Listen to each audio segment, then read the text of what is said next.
Hello students, मैं अंकुश गुप्ता आज आपके YouTube channel the bright campus पर आपका हार्दिक स्वागत करता हूं। तो बेटा अभी हमने +2 अकाउंटेंसी का जो 4th चैप्टर है एडमिशन ऑफ पार्टनर, उसके हमने टोटल 4 पार्ट्स पढ़ चुके हैं और आई होप आपको बहुत अच्छे से समझ में आया होगा। हमने वो चारों कंटेंट्स लिए थे कि जब कोई न्यू पार्टनर एडमिट होता है तो अपने हिस्से की गुडविल और कैपिटल कैश में लेकर आता है। सेकंड था जब वो कैश में लेकर नहीं आता। थर्ड कंटेंट था, थर्ड कंसेप्ट था, थर्ड केस था कि goodwill is already appear in the books of accounts and fourth था doesn't appear in the books of accounts. मैंने चारों को अच्छे से ट्रीट करके बताया था कि किस तरीके से आपको क्वेश्चन को अटेम्प्ट करना है। तो लगभग आई होप आपके सारे क्वेश्चंस हो गए होंगे, अगर नहीं हुए तो फिर भी आप हमसे कंसल्ट कर सकते हैं, कोई दिक्कत नहीं आएगी। बेटा नेक्स्ट जो टॉपिक आता है सबसे इंपॉर्टेंट टॉपिक है, सबसे अच्छा टॉपिक भी है और ये टॉपिक अब तक जितने हमने क्वेश्चंस किए हैं, जितने टॉपिक पढ़े उनके बेस पर ही आगे पूरा क्वेश्चन होगा ये। तो कह रहा है revaluation of assets and liability. देखो एसेट्स एंड लायबिलिटी तो इट में भी करंट एसेट्स और करंट नॉन करंट एसेट्स, इसमें दोनों तरह की एसेट्स यानी कि करंट एसेट्स और नॉन करंट एसेट्स। ऐसे ही इसमें लायबिलिटी में करंट लायबिलिटी और इसमें नॉन करंट लायबिलिटी। ठीक है, तो कहने का मतलब क्या है, दोनों तरह की एसेट्स का रिवैल्यूएशन करना। रिवैल्यूएशन दोनों तरह की लायबिलिटी, इनका मतलब क्या है कि देखिए रिवैल्यूएशन का मतलब क्या होता है। For example revaluation of assets की बात करूं मैं, रिवैल्यूएशन ऑफ एसेट्स की बात कर रहा हूं मैं। फॉर एग्जाम्पल मान लीजिए 1 अप्रैल को मैंने बिजनेस स्टार्ट किया था, कुछ भी समझ लीजिए आप, बिजनेस स्टार्ट किया था। फिर मान लीजिए मैंने 1 अप्रैल 2010 को एक मैंने बिल्डिंग परचेज की थी।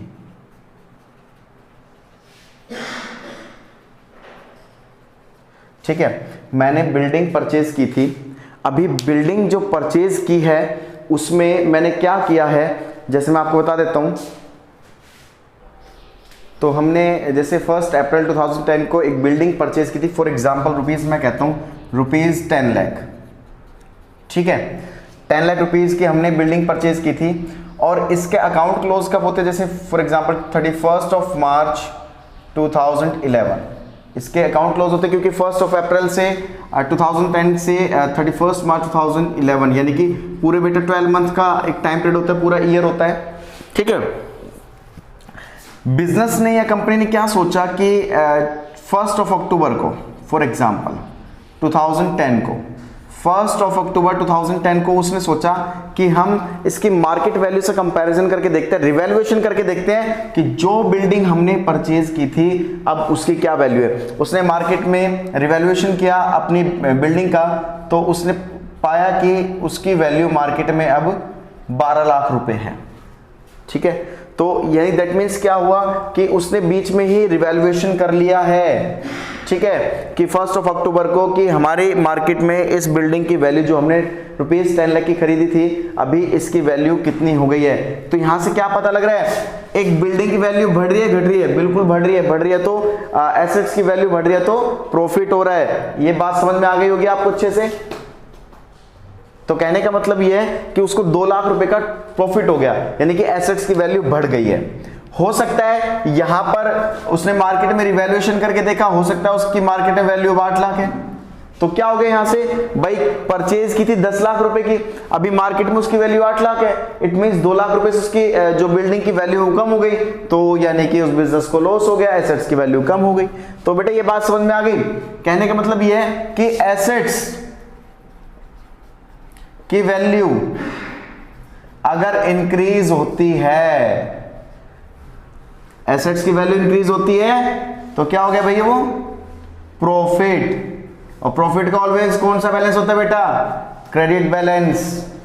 अगर एसेट्स की वैल्यू डिक्रीज हो रही है तो क्या हो गया, बिजनेस को लॉस, और लॉस का ऑलवेज बैलेंस कौन सा होता है बेटा, डेबिट। ये बात समझ में आ गई।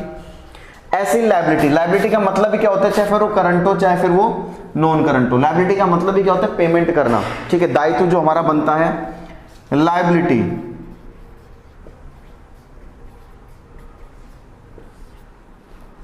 लायबिलिटी की वैल्यू अगर इंक्रीज होती है तो बेटा क्या हो गया, वो लॉस, और लॉस का कौन सा बैलेंस होता है, डेबिट। ठीक है, अब लायबिलिटी यानी कि पेमेंट करना, पेमेंट किसी को ज्यादा करनी है तो भैया लॉस हो गया। ऐसी लायबिलिटी की वैल्यू डिक्रीज होती है तो वो क्या हो गया बेटा, प्रॉफिट, और प्रॉफिट का कौन सा बैलेंस होता है, क्रेडिट बैलेंस। तो इसका आप एक बार स्क्रीनशॉट ले सकते हैं, देन उसके बाद हम क्वेश्चंस पर आते हैं। चलिए, यहां तक आपको बहुत अच्छे समझ में आ गया होगा। अभी मैं एक आपको अकाउंट के माध्यम से, अकाउंट के पॉइंट ऑफ व्यू से मैं आपको समझाऊंगा कि क्वेश्चन को किस तरीके से, या एंट्रीज पूछ ली जाए तो एंट्रीज को किस तरीके से आपको अटेम्प्ट करना है। ठीक है, तो चलिए अभी आपको सिंपल से पहले अकाउंट बनाना सिखा रहा हूं, फिर उसकी एंट्री करना आपको सिखा दूंगा मैं। सबसे पहले वो आपसे कह रहा है revaluation of assets and liabilities. सबसे पहले आपको करना क्या है, यहां पर रिवैल्यूएशन अकाउंट बनाना है। रिवैल्यूएशन अकाउंट, रिवैल्यूएशन अकाउंट का बेटा फॉर्मेट क्या है, particulars amount, then particulars, then amount. ठीक है बेटा, अभी हमने इसका फॉर्मेट बना लिया बेटा पूरा, ये इसका प्रॉपर फॉर्मेट है। ठीक है, अभी आपको करना क्या है, ये डेबिट साइड होती है जो सारे खर्चे या लॉस की साइड होती है, ये क्रेडिट साइड होती है जो सारे इनकम और हमारे जो भी गेन्स हैं उनकी साइड होती है। ठीक है, अभी फॉर एग्जांपल मान लीजिए आपको ये कह दे कि एसेट्स की वैल्यू, कोई भी मान लीजिए प्लांट है मान लीजिए, वो 10 लाख रुपए का परचेज किया था, अभी मार्केट में उसकी वैल्यू, देखो बेटा जो क्वेश्चन की बैलेंस शीट में जो मेंशन होती है वो कौन सी वैल्यू होती है, बुक वैल्यू, और जो बाहर वैल्यू गिवन होती है भाई बैलेंस शीट के बाहर, वो मार्केट वैल्यू होती है। वो कह रहा है जी 7 लाख रुपए इसकी मार्केट वैल्यू रह गई। तो बेटा एक बात बताओ, 3 लाख रुपए का लॉस हुआ या प्रॉफिट, डेफिनेटली लॉस हुआ है, क्योंकि देखिए उसकी बुक वैल्यू जो थी, हमने जब प्लांट परचेज किया था तो हमारे पास वो प्लांट कितने का था, 10 लाख का था जब हमने परचेज किया था। अब मार्केट में उसकी वैल्यू 7 लाख रुपए रह गई, तो 3 लाख का हमारा क्या हो गया, लॉस हो गया। ये बात समझ में आ गई। अभी लॉस हुआ है, लॉस सारे लॉसेस की साइड दिखाते हैं, डेबिट साइड, तो डेबिट साइड दिखा देना, टू प्लांट अकाउंट, कितने का लॉस हुआ है उतने का लॉस दिखा देना। ठीक है, ये बात आपको अच्छे समझ में आ गई होगी। ऐसे कोई एग्जांपल ले लीजिए, और मान लीजिए कोई क्रेडिटर्स है, ठीक है, कोई हमारे पास क्रेडिटर्स है, क्रेडिटर्स हमें पता है हमारी क्या होती है, लायबिलिटी होती है। क्रेडिटर्स की बुक वैल्यू दे रखी थी बेटा 1 लाख रुपए, बैलेंस शीट में लायबिलिटी साइड मेंशन होते, लायबिलिटी होती है क्रेडिटर्स हमारे। बाद में पता लगा जो क्रेडिटर्स की वैल्यू है, यानी कि हमें पेमेंट करनी है, वो 1,50,000 रुपए करनी है। देखिए बेटा पेमेंट फालतू करनी है भाई, ये तो बुक वैल्यू हो गई इसकी, कि भाई पहले क्रेडिटर्स हमारे, यानी कि हमें पेमेंट करनी थी 1 लाख रुपए की, अभी बाद में पता लगा कि हमें 1 लाख से बढ़कर वो 1.5 लाख हो गए, पेमेंट ज्यादा करनी है तो लॉस हो गया तो debit side, to creditors account, कितने से, जितने का लॉस हो गया, जितने से बढ़ गए। फॉर एग्जाम्पल और लेके चलिए, कोई बिल्डिंग है, बिल्डिंग जब हमने परचेज की थी उसकी जो बुक वैल्यू है, बुक वैल्यू हमेशा बेटा बैलेंस शीट में मेंशन होती है, बुक वैल्यू मान लीजिए 10 लाख रुपए है, उसकी जो मार्केट वैल्यू है बिल्डिंग की, ये बाहर मार्केट वैल्यू हमेशा क्वेश्चन के बाहर मेंशन होती है बैलेंस शीट के बाहर, वो 14 लाख है। तो बेटा देखिए अभी एसेट्स की वैल्यू बढ़ रही है घट रही है, बिल्कुल बढ़ रही है, कितने से बढ़ रही है, 4 लाख से बढ़ रही है, 4 लाख से बढ़ रही है, तो हमें प्रॉफिट हुआ लॉस हुआ, बिल्कुल प्रॉफिट हो गया। यहां लिख देंगे बाय बिल्डिंग अकाउंट, कितने से, 4 लाख से। ठीक है, ये बात समझ में आ गई होगी। उसके बाद मान लीजिए वो कह रहा है क्वेश्चन में स्टॉक दिया हुआ है, स्टॉक बैलेंस शीट के एसेट साइड होता है और इस स्टॉक की बुक वैल्यू है 1 लाख रुपए। ये बात समझ में आ गई होगी आपको अच्छे से। अभी आपको एडजस्टमेंट में कह रहा है stock is to be डेप्रीशिएटेड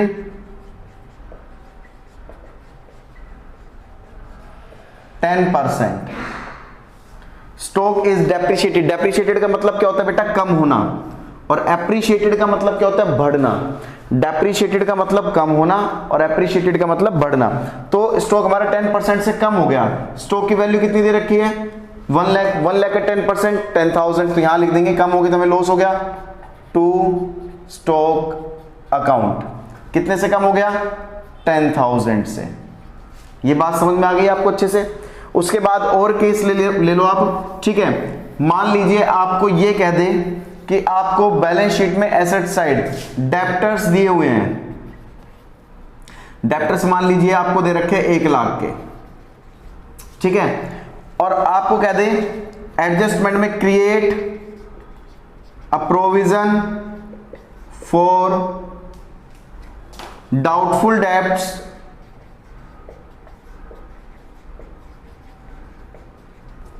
at the rate of 10% on debtors।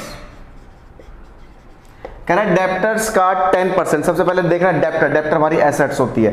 Debtor का 10% हमारा डाउटफुल है, यानी कि पता नहीं पैसे हमारे डूब सकते हैं। तो भाई एसेट्स, डेप्टर एसेट्स है, एसेट्स मतलब हमारी कम हो गई क्योंकि पैसे डूब सकते हैं। डाउटफुल केस में है तो भाई डूब सकते हैं, तो भाई 10% से एसेट्स कम हो गए तो यहां लिख देंगे लॉस हो गया। डेबिट साइड लिख दो to provision for doubtful debts. कितने से? 10,000 से। इसी केस में मान लीजिए आपको ये कह दें कि आपको क्वेश्चन में कह दे, ये लाइन एज इट इज रख ले और वो कह दे कि डेप्टर आपके हैं क्वेश्चन में बैलेंस शीट साइड, डेप्टर आपके 1 लाख रुपए के हैं, ठीक है, माइनस लेस प्रोविजन मान लीजिए आपको कह दे 5,000 रुपए के हैं, तो बाहर आपको बैलेंस शीट में 95,000 लिख के दे देगा वो, ठीक है। ये आपको क्वेश्चन में दे दे, मतलब ये तीनों चीज क्वेश्चन में दे दे। ये तो दो तो बैलेंस शीट में देगा और ये आपको बाहर दे देगा। अब ये वो कहते हैं डाउटफुल डेब्ट्स, डेप्टर का 10% डाउटफुल डेब्ट्स। डेप्टर कितने के बेटा? 1 लाख के। 1 लाख का 10% बनता कितना है? 10,000, ठीक है। तो एक्चुअल में पहले से हमने प्रोविजन कितने का बना रखा है? 5,000 का, ठीक है। 5,000 का प्रोविजन बना रखा है। बाद में पता लगा हमारे तो 10,000 रुपए डूब रहे हैं। 5,000 तक तो हमने पहले से प्रोविजन बना रखा था, भाई 5,000 रुपए हमारे डूब रहे हैं, लेकिन बाद में पता लगा कि एक्चुअल में तो 10,000 रुपए डूब रहे हैं। तो कितने से और हमें लॉस हो गया? 5,000 से लॉस हो गया। तो बेटा यहां पर प्रोविजन फॉर डाउटफुल डेब्ट्स 5,000 दिखाना, पूरे 10,000 मत दिखाना, क्योंकि 5,000 से तो पहले से प्रोविजन बना चुके हैं।